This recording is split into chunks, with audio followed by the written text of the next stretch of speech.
So ayan, magandang araw mga boss. Nandito tayo sa Central Hong Kong, sa terminal nitong City Bus.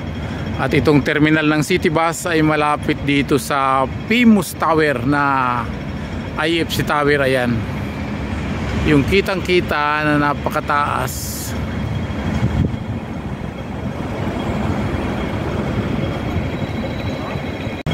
So ayan, dito sa video ipapakita ko sa inyo yung terminal dito sa Central ng City Bus. So City Bus tayo ngayon. Ang pangalan niya City Bus. Ito ay public transport dito sa Central Hong Kong. Ito yung mga unit nila. So mayroon silang lower. Ito, bihira mo ito makita. Ayan. Ayan yung mga biyahe nila. Pushing boundaries. Yung isa Queen Mary Hospital. Ayan yung bus dito. So ito yung mga pasahero naghihintay. So dito naman, ito yung biyaheng Lai Chau 91. At saka ito nga yung biyaheng boundaries. Ayan, at may palis na KMB. So dito mas marami ang nakaparadang bus na City Bus kaysa sa KMB. Kasi may talagang terminal sila. Kagaya ng KMB, may talagang terminal to. Pero may halo din na City Bus. Ayan yung view rito ng terminal.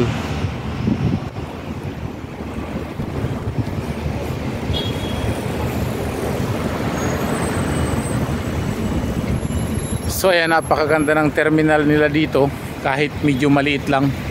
Ito ay terminal dito sa Central Hong Kong, pero malinis. Ayan. So ayan mga boss, ito yung bandang likod ng terminal ng City Bus dito. So lalakad tayo dito ng konti. Itong dalawang na nakaparada to, ito ay pahinga muna. Yan, ito ay may problema. So may mekaniko yan, may maintenance na dumating. Ito yung mga nakapiring para bumiyahe. Ayan. Kung napapansin nyo, bukas yung likod kasi ginagawa ng mekaniko. So ayan, dito, pag dito ka sa terminal ng bus, makikita mo yung famous tower na yan, na napakataas. Ayan. Ayan yung IFC Tower, napakataas. Dito lang malapit sa bus terminal ng City Bus na to. So ayan yung may parang bilog-bilog na building. Yan yung Central Post Office. So lalapit tayo dito sa mga pasahero na naghihintay. Ayan.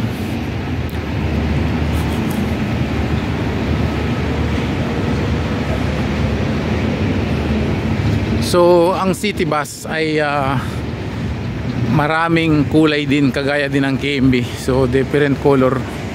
May mga electricity din silang bus. Ayan, walang makina kundi kuryente.